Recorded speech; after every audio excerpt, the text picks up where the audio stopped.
Darlene Gentry, de 32 años, estaba acostumbrada a ser el centro de atención. Darlene es una mujer atractiva, rubia y menuda. Yo la llamaba la mamá rubita.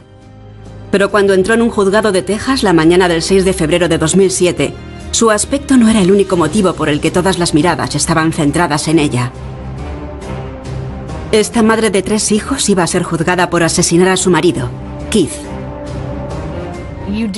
Cuando la miras, no ves a una asesina. Parecía la reina del baile. Pero solo hasta que vieron el vídeo. Se ve a Darlene con su pelo rubio. Se ve claramente que es ella.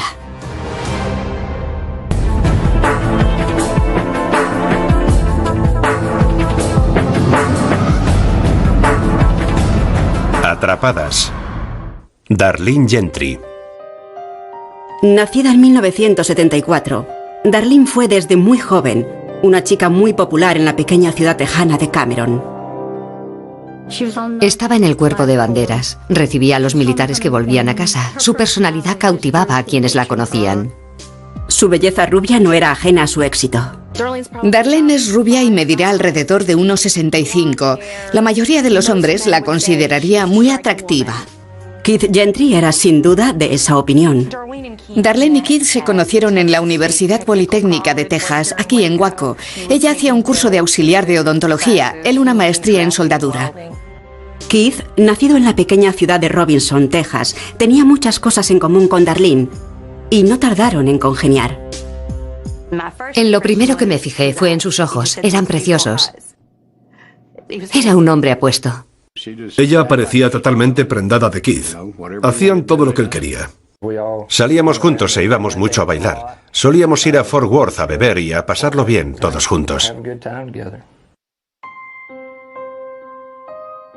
Pero cuando Darlene se graduó en 1997, su relación atravesó un mal momento. Él se comportaba como muchos hombres. Quería seguir saliendo y divirtiéndose. Y yo ya estaba preparada para sentar la cabeza, así que nos separamos. Darlene se fue a Dallas a trabajar en una clínica dental. Trabajó en aquella clínica hasta que le robaron el coche en Dallas y decidió regresar a casa. También decidió volver con Keith. Se encontraron en un baile. Empezaron a hablar y a partir de entonces volvieron a salir juntos. Eso nos alegró mucho. Darlene nos caía bien. Nos parecía una buena chica para él. Keith también era de la misma opinión. Decidido a no dejarla escapar por segunda vez, en 1999 le pidió que se casara con él. Darlene le dijo que sí. Fue la típica boda tejana. Hicimos una barbacoa con baile. Lo pasamos bien. Fue fantástico. Me alegró ver que se casaba y sentaba la cabeza. Tras la boda, Darlene volvió a la universidad para obtener el título de enfermería, mientras Keith conseguía un trabajo como asistente de ingeniería en una compañía eléctrica. Estaba fuera de la ciudad casi 4 días a la semana. Solo libraba viernes, sábados y domingos. Con sus vidas encauzadas, los recién casados se construyeron una casa cerca de la de los padres de Keith y empezaron a llenarla de hijos. Tuvieron a los 3 chicos, uno detrás de otro. El primero nació en 2000, seguido por el segundo, que nació en 2003, y el tercero en 2004. Con sus 3 hijos, su nuevo trabajo de enfermera y un marido que se pasaba la mayor parte de la semana fuera de casa, Darlene estaba muy ocupada. Por suerte, los padres de Keith estaban cerca. Su casa estaba al lado de la de sus suegros y le resultaba fácil dejar ahí a los niños. Mi mujer solía pasarse todo el día con los niños. Finalmente, Keith consiguió un empleo más cerca de casa. Encontró un trabajo de 9 a 5, un trabajo de oficina más sedentario de lo que le gustaría. En 2005 solo llevaban 6 años casados, pero en su matrimonio empezaban a aparecer algunas grietas. Si alguien dice que el suyo es un matrimonio perfecto, miente. Se veía que tenían muchos problemas. No parecía que fueran felices. Keith no era feliz. Aunque Keith parecía decidido a seguir adelante. Keith les dijo tanto a ella como a sus padres: no pienso dejarla. Y nunca lo haría, al menos no por voluntad propia.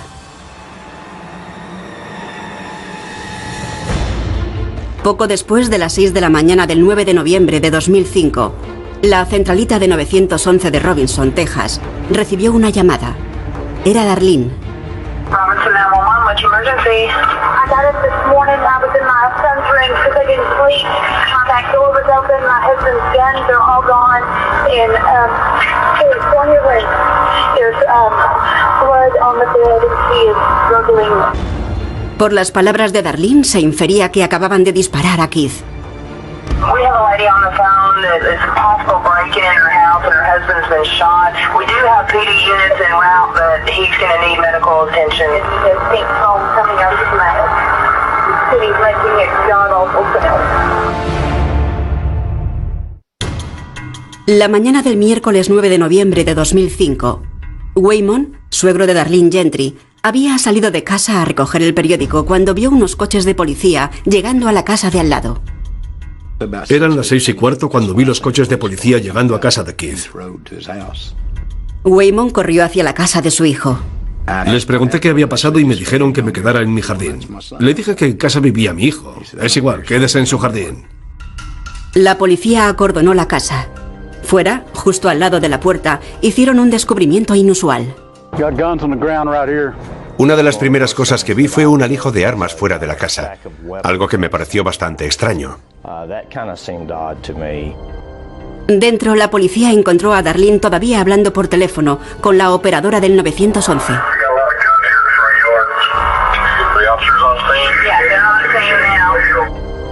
Con los micrófonos del coche grabando, los agentes que estaban dentro de la casa interrogaron a Darlene sobre el agresor. You have any idea who this could have been? I have no idea. Okay, do you know which way they went? No, I saw nothing. Momentos después llegó una ambulancia. Waymon Gentry esperaba ansioso en su jardín mientras los paramédicos trasladaban a su hijo. Vimos cómo lo sacaban de la casa en una camilla totalmente entubado. Fue entonces cuando nos dimos cuenta de que había pasado algo. Keith Gentry había recibido un disparo en la cabeza. Estaba vivo, pero agonizante. Mientras la ambulancia lo trasladaba al hospital, la policía intentaba aclarar lo que había pasado.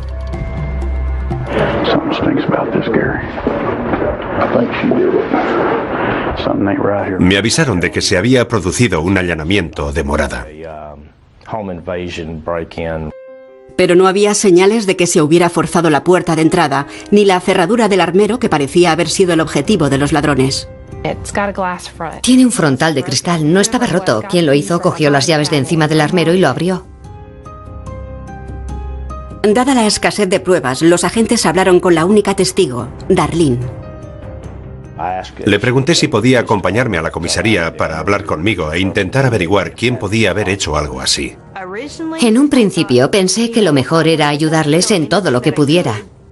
Una vez en la sala de interrogatorios, Darlene narró los hechos anteriores a su llamada al 911. La señora Gentry me dijo que sus hijos se habían puesto enfermos esa noche. Los 3 niños estaban levantados. Yo intenté que no alborotaran. Fuimos a la habitación del mayor y nos pusimos a ver la tele. Finalmente los niños se durmieron. También Darlene. Le dijo a la policía que seguía en la habitación de los niños cuando se despertó a las 6 de la mañana. Mi hijo pequeño llegó gateando hasta donde mí y me di cuenta de que teníamos que levantarnos.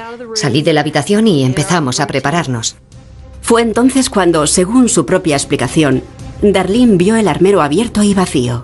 Le gritó a Keith una vez para que se despertara porque el armero estaba abierto y volvió a gritarle. Como Keith no respondía, Darlene entró en la habitación. Va a despertar a su marido y oye que este emite unos sonidos extraños. Cuando se acerca más a él, ve que hay sangre en la cama. Es entonces cuando llama al 911. Unos minutos más tarde llegaron los primeros policías. Le preguntaron si había hecho algo para intentar ayudarle y dijo que no lo había tocado. Teniendo en cuenta que Darlene era enfermera titulada, a la policía le extrañó el hecho de que no hiciera nada para ayudar a su marido agonizante. Hasta una persona sin conocimientos de medicina intentaría ayudar a su marido si éste estuviera herido. Pero ella no hizo nada. Darlene se defiende diciendo que estaba conmocionada. No sé si estaba en una nube o en estado de shock. No sé qué me pasó. Mi única preocupación en aquellos momentos eran los niños. Mientras Darlene estaba siendo interrogada por la policía, el detective O'Connor recibió una llamada del hospital con malas noticias sobre el estado de Keith Gentry. El disparo que había recibido le había provocado la muerte cerebral. El detective cortó el interrogatorio y llevó a Darlene al hospital para que firmara el consentimiento para desconectarle de la máquina que lo mantenía con vida. En ningún momento la vi desmoronarse. Tenía los ojos húmedos y se lamentaba, pero no parecía especialmente afligida. Esa misma tarde Darlene volvió para terminar su interrogatorio. Para entonces la policía ya la consideraba sospechosa de asesinato. Aunque los niños confirmaban que había dormido en su habitación, otras partes de su historia eran menos sólidas. Un ladrón jamás disparará contra una persona a menos que lo atrapen infraganti. Y era obvio que nadie lo había descubierto porque el señor Gentry seguía en la cama, con la cabeza en la almohada. Es más, quien hubiera intentado robar las armas de Keith tampoco parecía desearlas tanto. Las armas aparecieron en la parte delantera de su jardín, cerca de la casa, y estaban bien ordenadas. No tiene sentido olvidarte de algo por lo que has matado a una persona. Darlene se dio cuenta de que el detective que la interrogaba buscaba algo más que información. Quería una confesión. Me dijo, sea lo que intenta jugar. Me estaba acusando directamente de haberlo hecho yo. Entonces dije, creo que necesito un abogado. Mientras tanto, la policía había hecho un inventario de las armas de Keith. Estaban todas menos una. Un viejo revólver del que tuvieron noticia gracias al padre de Keith. Era un revólver de 9 disparos del calibre 22, regalo del padre de Keith. Sospechamos que ese revólver podría ser el arma homicida. Sus sospechas quedaron confirmadas durante la autopsia de Keith. El forense recuperó la bala que lo había matado. La bala estaba demasiado dañada como para poder compararla con las balas del arma, pero era del calibre 22. La mañana del viernes 11 de noviembre, los policías que investigaban el asesinato de Keith Gentry ya no se preguntaban quién, sino por qué. No pudimos encontrar ningún tipo de comportamiento negativo en él, ni asomo de malos tratos. Sin embargo, una llamada telefónica al agente de seguros de los Gentry parecía indicar un móvil. Tenía 2 seguros de vida y creo que sumaban un total de $750.000. El 27 de noviembre de 2005, la policía solicitó a un juez de Waco una orden de detención contra Darlene por considerarla sospechosa de asesinato. Cuantas más pruebas buscaban para eliminarla como sospechosa, más evidencias encontraban contra ella. A la mañana siguiente, 28 de noviembre, la policía de Robinson llamó al padre de Keith. Me dijeron que querían hablar conmigo, así que fui con mi mujer al ayuntamiento. Nos dijeron que iban a detener a Darlene, y aquella noticia nos conmocionó profundamente. Darlene insistía en su inocencia, y sus familiares estaban convencidos de que la policía se había equivocado. La ayudaron a reunir los $50.000 de la fianza, y esa misma tarde quedó en libertad. Estábamos convencidos de que ella no había hecho nada. A continuación, a Darlene le hubiera ido mejor si hubiese permanecido en la cárcel. Llamé a la policía de Robinson y les dije, no vais a creer lo que he grabado en vídeo. Cuando Darlene Gentry, madre de 3 hijos, entró en el juzgado del condado de McLennan el 6 de febrero de 2007 para ser juzgada por asesinato, parecía confiada y tenía sus motivos. Desde el principio, nuestro principal temor era que se trataba de una rubita atractiva sin antecedentes criminales. La miras y no ves a una asesina. Quiero decir que parece una madre, una enfermera. No parece alguien capaz de matar a su marido. A pesar de su angelical aspecto, según la argumentación inicial de la fiscal, todo hacía apuntar que había sido ella la asesina. Tras analizar la escena del crimen, era obvio que ella había cogido el arma y le había disparado mientras él dormía, y sus hijos estaban en la habitación de al lado. Según la acusación, posteriormente, Darlene sacó las armas de la casa, llamó al 911 y empezó a borrar sus huellas. Cuando hizo la llamada, realizó una explicación larga.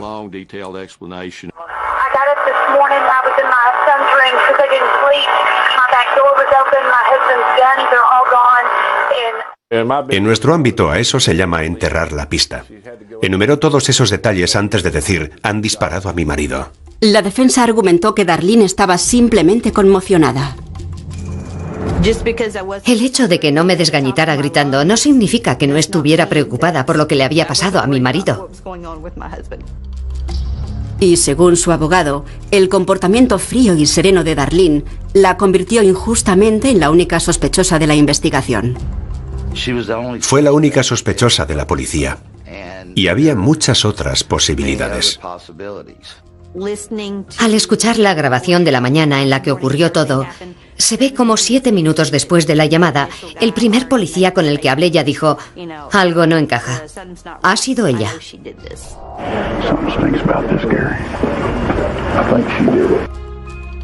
Teniendo en cuenta las pruebas, un jurado podría haber encontrado razonable esa argumentación.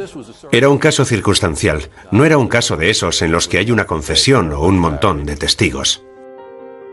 El testigo estrella de la acusación ni siquiera tuvo relación con el caso hasta semanas después de la muerte de Keith. Era un conocido de los Gentry llamado Robert Pavelka. El 7 de febrero subió al estrado y testificó sobre una llamada telefónica que había recibido de Darlene en noviembre de 2005, días antes de que fuera detenida. Quería comprar una casa si yo tenía alguna en venta. Quería mudarse para no tener que vivir en la casa en la que se había cometido el asesinato. Según su propio testimonio, Pavelka informó a Darlene de que no tenía ninguna casa disponible, pero tenía un buen terreno si quería construir una. Le di la dirección del terreno. Llamó al día siguiente y me preguntó si el estanque venía con la tierra. Le dije que sí. Y ella me dijo que era fantástico porque Keith siempre había querido un lugar en el que sus hijos pudieran pescar. Pavelka le dijo al jurado que se reunió con Darlene unas semanas después de su detención mientras estaba en libertad bajo fianza. Seguía queriendo el terreno, pero no el estanque. Fuimos a la propiedad. Ella estaba dispuesta a comprarla y dijo: trae un bulldozer y rellena ese estanque. Quería que rellenaran el estanque y, por algún motivo, Pavelka empezó a sospechar. Para entonces ya sabía quién era ella y de qué estaba acusada. Pavelka declaró que esa tarde llamó a un amigo del departamento de policía. Le llamé y le dije: oye, puede que no sea nada, pero ¿qué opinas de esto? Y él me dijo: habrá que investigar. Para explicar lo que sucedió después, la acusación llamó a declarar al ranger de Texas, Steve Foster. Primero quería el estanque, luego no lo quería. Lo primero que pensé es que había arrojado el arma al agua. Foster llamó inmediatamente a un equipo de submarinistas. Los submarinistas encontraron el arma unos 10 o 15 minutos después de meterse al agua. Era el revólver de calibre 22 de Keith. Pero los Rangers, como explicó la fiscal al jurado, no se detuvieron ahí. Le dijeron al señor Pavelka que la llamara y le dijera que iban a secar el estanque. Pensamos que podía presentarse para intentar encontrar el arma. En tal caso, los Rangers estarían preparados. Se apostaron entre los arbustos con una cámara de vídeo y esperaron. El 8 de febrero la acusación hizo que el jurado visionara esa grabación. Se ve a Darlene con su pelo rubio. Se ve claramente que es ella. Está pescando y pescando. Resulta obvio que está buscando algo. No pudo encontrarlo porque ya no estaba. Con la imagen de Darlene buscando el arma homicida fresca en la retina del jurado, la acusación terminó su trabajo. La atestada sala espera ahora oír a la defensa de Darlene, pero no la escucharían de su boca. Su abogado la aconsejó que no subiera al estrado. Si Darlene hubiera testificado en el juicio, habría tenido que responder a algunas preguntas que pienso que le habría costado responder. 9 veces de cada 10, una vez que subes al estrado, le dan la vuelta a todo. Y no te beneficia estar allí. Te perjudica más que te beneficia. ¿Qué podía hacer la defensa para contrarrestar el vídeo de los Rangers? La respuesta, cuando le llegó el turno al abogado de Darlene, fue nada. Cuando se levantó y dijo que no tenían nada que decir, me quedé en estado de shock. Su abogado defensor dejó que el jurado se fuera a deliberar con esas imágenes en la retina. El jurado solo necesitó 5 horas para alcanzar una decisión. Encontraron a Darlene Gentry culpable de asesinato y fue condenada a 60 años de cárcel. La vieron a plena luz del día, rebuscando en el estanque, en el lugar exacto en el que habían encontrado el arma. Aquellas imágenes lo decían todo. Inmediatamente después del juicio, Darlene solicitó un nuevo juicio, alegando que el juez no debería haber permitido mostrar las imágenes del vídeo. Aseguró que corrían rumores de que habían arrojado el arma al estanque. Quien fuera que arrojara el arma al agua consiguió volverme paranoica. El hecho de que la policía hubiera encontrado el arma en el estanque era irrelevante porque, en mi opinión, ya me tenían clasificada como la persona que había cometido el crimen. En aquel momento, incluso ella se dio cuenta de que había cometido un error. Recuerdo que pensé que estaba cometiendo un error, que no debía hacer aquello. Quien cometió el crimen me tendió una trampa con la ayuda de la policía. Por eso estoy hoy aquí. Pero por lo que respecta a la familia de Keith y sus amigos, es exactamente en la cárcel donde debe estar Darlene. Nos preocupaba que existiera la posibilidad de que saliera absuelta. Ella pensaba que a nadie se le ocurriría imaginar que aquella atractiva rubia, madre de 3 hijos, podría hacer algo así. Y creo que ahora está exactamente donde merece estar.